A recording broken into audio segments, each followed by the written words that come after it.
This happened 3 winters ago when I was 23. My uncle owned a small ice fishing shack on Lake Vermilion in northern Minnesota, and he'd let me use it whenever I wanted. It was nothing fancy, just 4 plywood walls, a propane heater, and a hole cut through 2 feet of ice. I drove up there on a Tuesday in late January. The forecast called for temperatures around -15, but I'd been ice fishing since I was a kid. I knew what I was doing. I got to the lake around 4 p.m., just as the sun was starting to drop. The shack was about a quarter-mile out on the ice. I could see it from the shore, a dark square against the white expanse. There were no other shacks nearby, no other vehicles in the parking area. I had the entire lake to myself.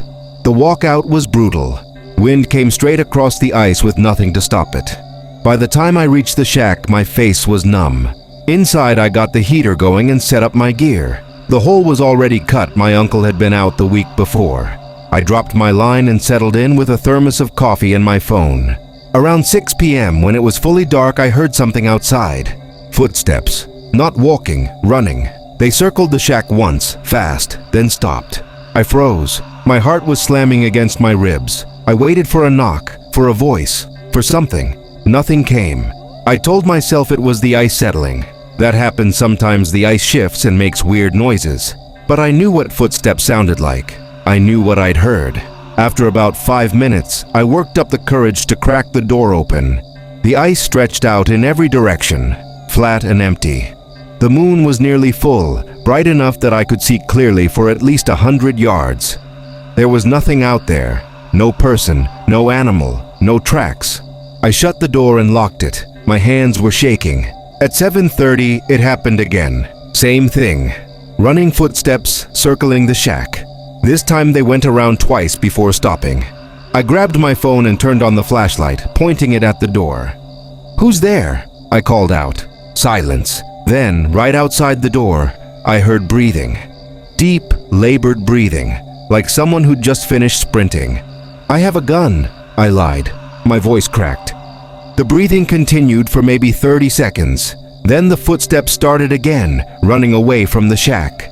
I listened to them fade into the distance. I should have left right then. I don't know why I didn't. Maybe I was too scared to step outside. Maybe I convinced myself I was overreacting. At 9 p.m., my fishing line jerked. I'd barely been paying attention to it, but now it was pulling hard, the reel spinning. I grabbed it and started bringing it up. Whatever was on the end was heavy.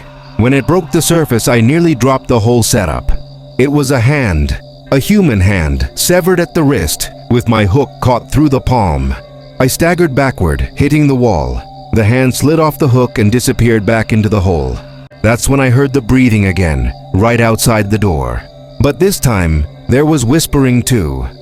Multiple voices, overlapping, too quiet to make out words. I grabbed my stuff and yanked open the door, ready to run. They were standing there, 4 of them. They looked like people, but wrong. Their skin was gray and waxy. Their eyes were completely white. They were naked despite the cold, and their bodies were covered in what looked like frost. The closest one smiled at me. Its teeth were black. I ran. I don't remember the sprint back to shore. All I remember is the sound of them behind me, running, always running, their feet pounding on the ice. I made it to my truck and peeled out of there, fishtailing on the icy road. I didn't look back. The next morning, I called my uncle and told him I'd lost some gear in the shack. I asked if he'd go get it for me. He drove out there that afternoon. He called me around 3 p.m. "There's no shack," he said. "What do you mean?" "I mean it's gone, the whole thing. There's just a hole in the ice where it used to be." I never went back to Lake Vermilion. Last I heard, they pulled 3 bodies out of the lake that spring. All of them had been missing for over a decade. All of them were found within 100 yards of where my uncle's shack used to be.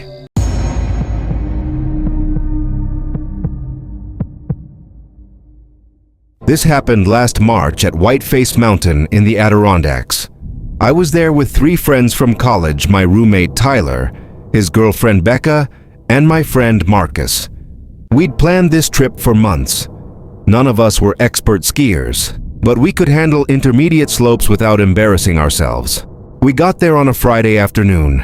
The resort was packed spring break crowds. We hit a few runs before the lifts closed at 4 p.m., then headed back to our cabin about 2 miles from the main lodge. Saturday morning, we were back on the mountain by 9 a.m. The weather had turned. Heavy clouds, temperature dropping, and the forecast called for a storm to move in by evening. The resort was noticeably less crowded. A lot of people had checked out early to beat the weather. Around 2 p.m., we decided to do one more run before calling it a day. We headed to the Summit Express, a high-speed quad lift that went up to the advanced trails at the peak. Tyler wanted to try a black diamond run he'd heard about. The lift operator was this older guy, maybe 60, with a thick gray beard. He didn't say anything as we loaded on, just stared at us with this blank expression. The four of us squeezed into the chair, me and Marcus on one side, Tyler and Becca on the other. The safety bar came down, and we started moving up the mountain. The wind picked up immediately. The chair swayed, and I could feel the cold cutting through my jacket. Marcus was messing with his GoPro, trying to get footage of the view. We were about 3 minutes up when the lift stopped. Not unusual. Lifts stop all the time someone falls loading on, a kid freaks out, whatever. We figured we'd start moving again in a minute or two. 5 minutes passed. The wind was howling now, and the chair was rocking pretty hard. I looked down. We were probably 60 feet up, suspended over a steep drop covered in trees. "Should we call someone?" Becca asked. Her voice was tight. Tyler pulled out his phone. No signal. The mountain blocked it. 10 minutes, still nothing. That's when Marcus noticed something. "Hey," he said, pointing down the mountain. "Is that lift moving?" I looked. The lift next to ours, the one running parallel about 100 yards away, was still operating. Chairs going up and down, totally normal. "Why would they stop ours but not that one?" Marcus asked. Nobody had an answer. 15 minutes in, Tyler started yelling. "Hey, hello, we're stuck up here." His voice just disappeared into the wind. If anyone was down at the base, they couldn't hear us. That's when I looked up the line and felt my stomach drop. The chairs ahead of us were empty. All of them. As far as I could see up the mountain, there wasn't a single person on the lift. "Guys," I said, "look." They all turned to look up the line. "Where is everyone?"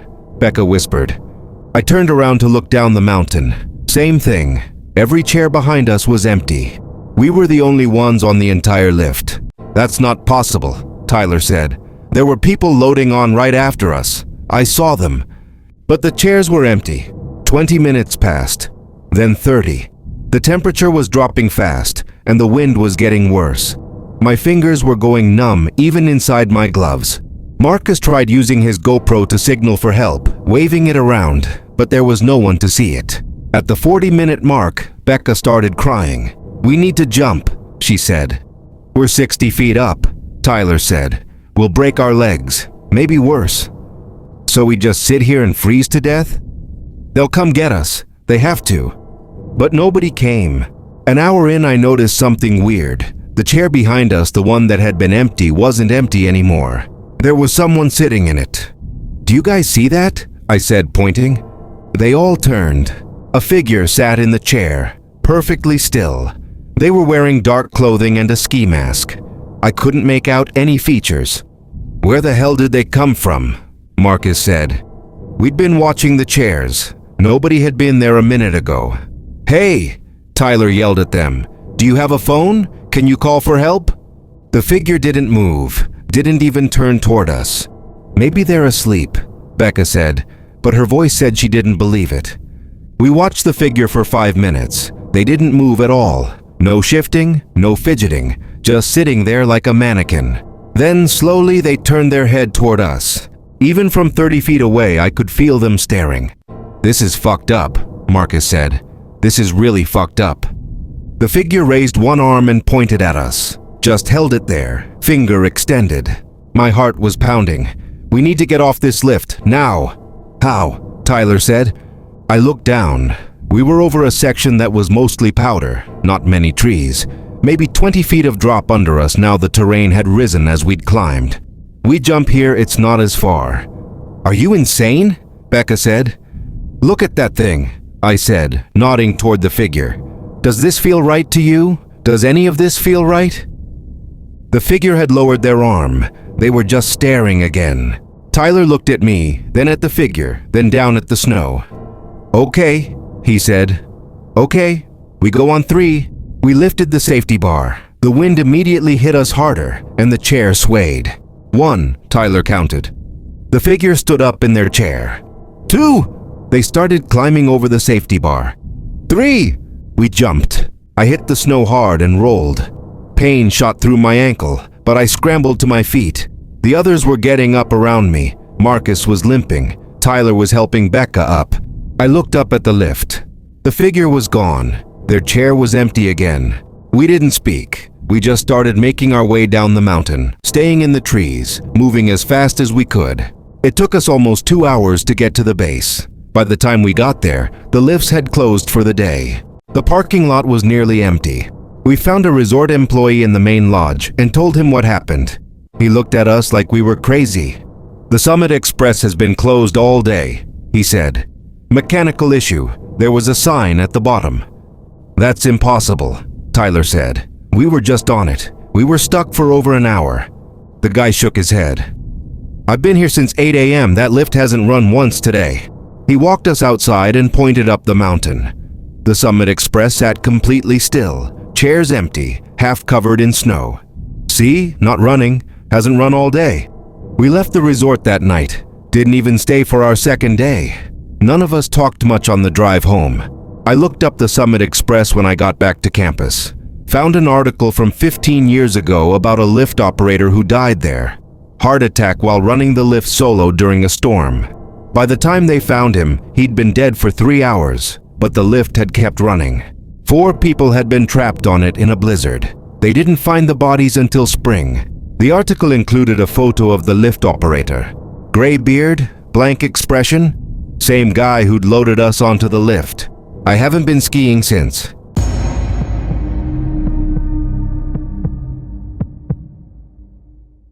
I moved into the basement apartment in December 2023.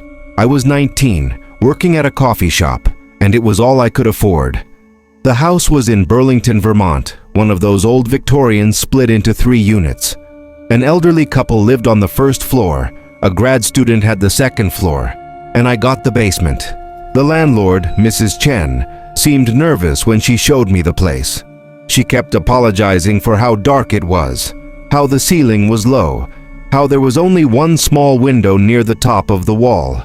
She also mentioned the rent was cheaper than the other units because the last tenant left unexpectedly. I didn't ask questions. I needed a place, and I needed it cheap. The apartment was actually decent once I moved in. One main room that served as bedroom and living space, a tiny bathroom, and a kitchenette. The window looked out at ground level. I could see people's feet walking past on the sidewalk. For the first week, everything was fine. Then I started hearing the knocking. It would happen around 3 a.m. 3 knocks, evenly spaced. They came from the wall that backed up to the furnace room, a space I didn't have access to. Mrs. Chen kept it locked. The first time I heard it, I figured it was the heating system. Old houses make noise, but the knocking was too deliberate, too rhythmic, and it would stop the moment I got out of bed. After 4 nights of this, I mentioned it to the grad student upstairs. Her name was Jenna. She got this weird look on her face. "Did Mrs. Chen tell you about Oliver?" she asked. "Who's Oliver?" "The guy who lived there before you. He broke his lease 2 months in. Told Mrs. Chen he couldn't sleep because of the knocking." My stomach dropped. "Did they ever figure out what it was?" She shook her head. Mrs. Chen had a contractor check the furnace room. There was nothing wrong. Oliver moved out anyway. That night, I decided to record the knocking on my phone. I set it on the nightstand and waited. At 3:07 a.m., it started. 3 knocks, clear as day. I grabbed my phone and played it back. The knocking was there, but underneath it, barely audible, was something else. A voice, whispering. I couldn't make out the words, but it sounded like someone was speaking very close to the microphone. The hair on my arm stood up. I played it for Jenna the next morning. She listened, went pale, and handed my phone back.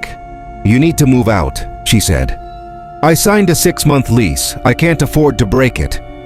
"Then talk to Mrs. Chen. Tell her you want into that furnace room." I caught Mrs. Chen that afternoon as she was getting her mail. I told her about the knocking, About the recording. She looked like she might cry. I was hoping it had stopped, she said quietly. What had stopped? What's in that room? She was silent for a long moment. Then, my son used to live in your apartment 20 years ago before we split the house into units. He was troubled, schizophrenia. He would have episodes where he'd lock himself in the furnace room for days. Where is he now? He died in that room. We found him 3 days after he'd gone in there. Heart attack, the doctors said. She looked at me with wet eyes. I should have told you. I just thought, after Oliver left and we had the room blessed, I thought it was over. Can I see the room? She didn't want to, I could tell, but eventually she got the key. The furnace room was behind a door in the hallway outside my apartment. Mrs. Chen unlocked it and we stepped inside. It was small, maybe 8 by 10 feet. The furnace took up most of the space, humming quietly. The walls were bare concrete. There was nothing unusual about it, except for the scratches. On the wall that connected to my apartment, someone had carved words into the concrete.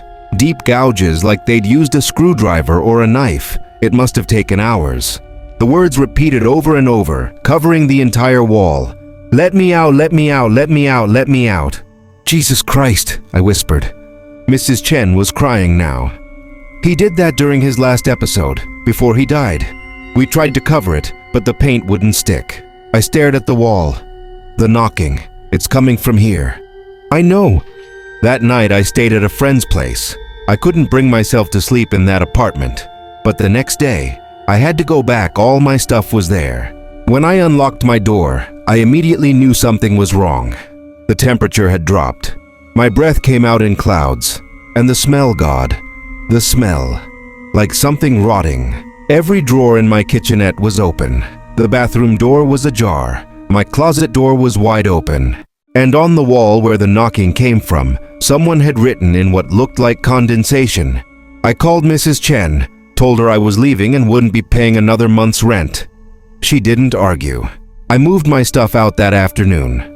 As I was carrying the last box up the stairs, I glanced back at the basement door. There was a face in the window, pressed against the glass from inside my apartment. It was gray and hollow-cheeked, with sunken eyes that stared directly at me. I dropped the box and ran. I found out later that Mrs. Chen sold the house 3 months after I moved out. The new owners converted it back into a single-family home. They sealed off the basement entirely, just poured concrete over the stairs, and pretended it didn't exist.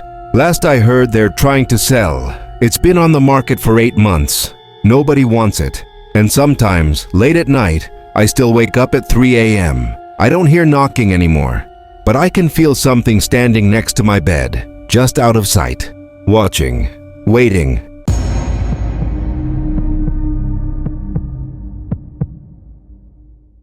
I was a snowplow driver for the County Highway Department. This was back in 2022, my second winter on the job. I usually worked the night shift 10 p.m. to 6 a.m., covering a 60-mile loop of rural roads in upstate New York. It was monotonous work, but I didn't mind it. I'd listen to podcasts, drink coffee, and watch the snow pile up in my headlights. Most nights I wouldn't see another car for hours. This particular night was in early February. We'd gotten about 8 inches, and the snow was still coming down heavy. Visibility was terrible. I could barely see 20 feet ahead. Around 2 a.m. I was on Route 14, a 2-lane road that cut through dense forest. No houses, no streetlights, just trees pressing in from both sides. That's when I saw her, a woman standing in the middle of the road, directly in my path. I slammed on the brakes. The plow slid forward, and for a horrible second I thought I was going to hit her, but I stopped about 10 feet away. She didn't move, just stood there, staring at me. She was wearing a white dress. No coat, no shoes. Her hair was dark and wet, plastered to her face. She was pale not just from the cold, but like she'd been drained of color. I grabbed the radio to call it in, but she started walking toward the plow.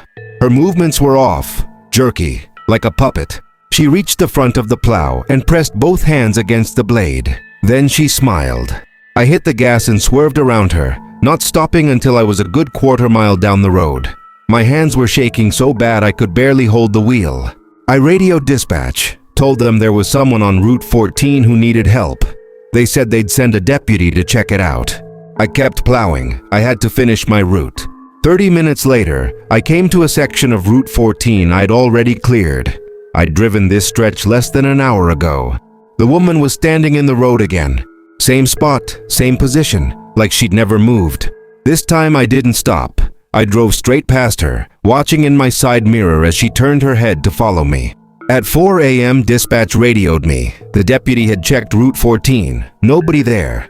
"Are you sure?" I asked. "Positive. There's no footprints, no nothing. You sure you saw someone?" I didn't answer. The rest of my shift was uneventful. I finished the route, clocked out, and drove home. I told myself I'd been awake too long, that I'd imagined it. The next night I was back on the same route. At 2 a.m., almost to the minute, I saw her again. This time she was standing on the shoulder, just outside my headlights. As I passed, she stepped into the road behind me. I watched her in the mirror, getting smaller and smaller until the snow swallowed her up. This kept happening. Every night, same time, same stretch of road. She'd appear, always in that white dress, always staring. On the 5th night, I stopped the plow and got out. I don't know why. I think I'd convinced myself that if I confronted whatever this was, it would stop. She was standing about 30 feet away. "Who are you?" I called out. She tilted her head, like she was confused by the question. Then she opened her mouth. The sound that came out wasn't human. It was high-pitched and warbling, like feedback from a microphone. It made my teeth ache. I got back in the plow and left.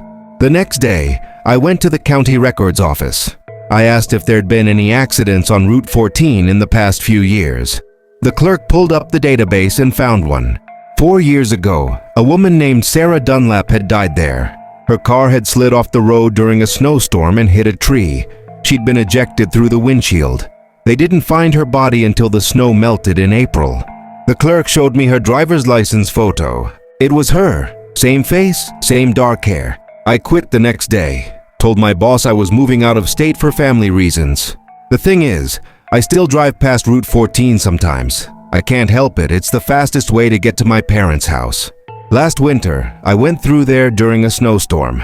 It was 2 a.m. She was standing in the road. I didn't stop.